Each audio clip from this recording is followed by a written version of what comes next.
Hi, we're here at RunningWorks Cross Country Camp up in Canadensis, Pennsylvania. Today we have our guest speaker for the week, Cain, phenomenally accomplished athlete for Nike, and we're honored that she came up here to be with us this week. We were talking a little bit earlier. I know that you did not get a chance to go to cross country camp when you were in high school, but this being kind of your first chance seeing a high school cross country camp and walking around the facilities and the campus, what are your impressions? What do you think? And what do you think the experience would have been like for you if you had gotten a chance to go when you were in high school? I always wanted to go actually to a camp, but it just never kind of quite worked out, and I was kind of joke with the Nike guys. I didn't really get to go to Nike Elite Camp either. So this is, I guess kind of my first camp experience, and it's really awesome. I mean, the whole campus here is beautiful, having the lakeside views and everything, and so it makes me a little jealous that I didn't get to come myself, but maybe in another life. Now, people are always wondering, you always get this question with some of our campers and stuff like that, is how did you get involved in the sport? Did you play any other sports when you were younger, and what eventually led you to becoming a runner? Yeah, I actually swam really, I guess the first half of my life. I thought I was going to be in the 2016 Olympics for swimming, quite frankly. And I also played soccer. That was like a big sport for me, but I was always the fastest kid in the grade. Kind of the fastest kid in elementary school, middle school, and so I was just encouraged to try out for the team, and I always liked running. I always kind of knew I'd probably do pretty well with it, but it took off pretty quickly, and I was pretty quickly making an impact on our, high school team, so I stuck with it, and now I'm here. All these years later? Faster than all the boys in the grade school too? Yeah, of course. I would figure. Yeah. So how is it your training structured for yourself, whether it be, for the week, for the season, perhaps the year? Maybe you could take us through a little bit, just kind of things that you touch on, and the plan that you have laid out, kind of a general. Yeah, for sure. This year I'm excited because I plan on going back to like cross country route, so it's kind of appropriate that I'm at this camp today. I'm going to do some like road racing, cross country races in the fall, and then my indoor and outdoor season. And typically, we try to peak more for the indoor and outdoor season. We kind of have a 2-peak sort of schedule. And so, a week of training is pretty similar, about the same mileage. In the fall, obviously, it's a little bit more for a build-up, and then as you get more into the season, it kind of calms down a bit. But, I'm somebody who long run once a week, 2 workouts a week, pretty traditional kind of training, so that's how I like it. Okay. Now, the one thing we were talking about earlier, too, is that, obviously a big thing, especially that we try to stress to high school athletes, is rest and recovery for runs. And you were saying about, that you like to get an early bedtime, stuff like that. Yeah. So what are the things that, you find are most important to make sure that you're rested and ready for your runs, your workouts? For sure. I'm somebody who, it really is important to listen to your body. If you need an easy day, take it. This past year, I actually kind of struggled with that. I had a little bit of a self-monitoring problem, I guess is a good way to say it. I was somebody who came to the point where the harder I run every day, the better I'm going to do. And the problem is sometimes you just need that break. Sometimes, 30 seconds here or there, just in one, easy run isn't going to kill you. It's actually going to really help you out. And so I've kind of really come to learn and really appreciate how important really recovering, whether it's massage, ice bath, whatever it is, sleep. I'm somebody who, if I don't get 12 hours a day, I'm kind of disappointed. Like that's my goal. You always want to get out there. Yeah. Nice. So, and actually, kind of going along with that, what did we do a college talk up here where the kids get to ask some of the college coaches, we even have a guidance counselor on staff to talk about going to college, but having now gotten to go through and be an athlete, a student yourself in college. What do you think? What was the biggest challenges that you found trying to make sure you're making the classes and running and everything like that? What were the obstacles that you saw, but that also how did you kind of overcome them? For sure.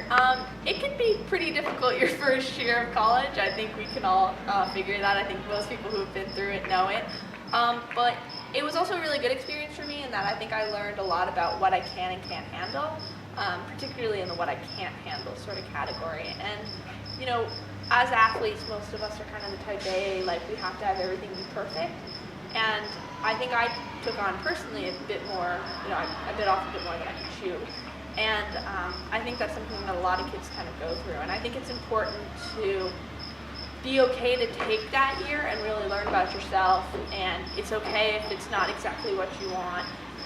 As long as you go into it with a mature mindset, like I'm going to learn from this, it's going to be positive in that sort of aspect.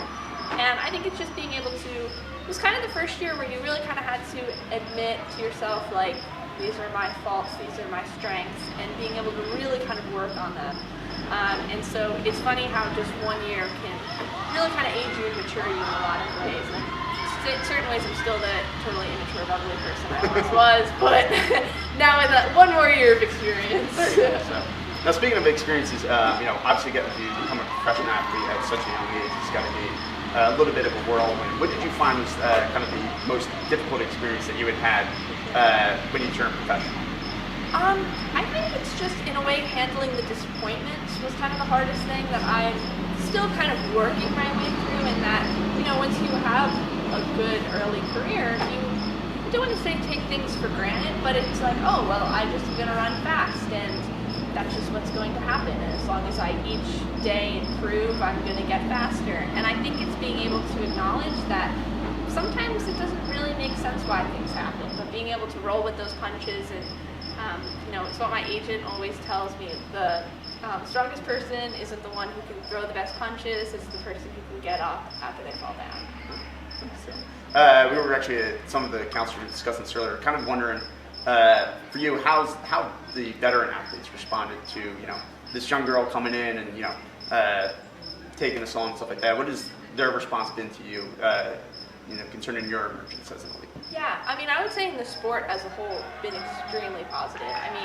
Bernard Lagat is the first person who I think of when you say veteran athlete, and oh my God, he is the best guy I've met. Like, he's just somebody who after a race will come over to you, how'd it go, okay, well maybe you can do this next time, and he's somebody who really will take you under his wing, and that's true with a lot of my teammates. Have been really supportive of me.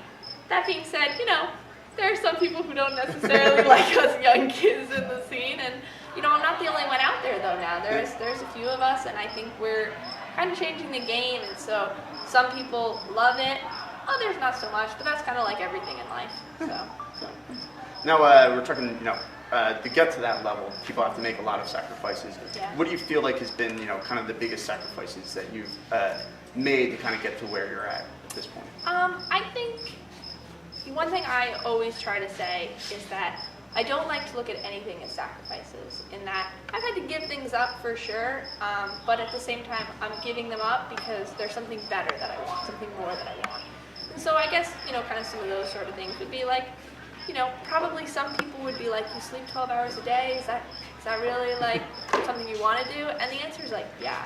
So like to some people they might look at that as a bit of a sacrifice in social life, but it's okay. I just roll with a different crowd, I guess. But I think really kind of the biggest thing for me is more of an academic standpoint, in that I'm a chemistry major, and so I'm like I love school. I'm very kind of keen to that sort of thing. But there's, right now this next year's an Olympic year, I'm not going to take the same class load, and so it's not that I'm not going to get the work done, but it might just take me a little bit longer to do it. Don't worry, I'll graduate in at least 6 years, but I'm not going to do that. But it's, I'm the sort of person who would probably prefer it to be done in like 3 or 4, but right. That's not quite probably going to happen. Well, that's now, and lastly, what advice would you have, for the campers that have come up here this week, have been getting a lot of training in, what, some simple advice that you would give to them for their upcoming cross-country seasons?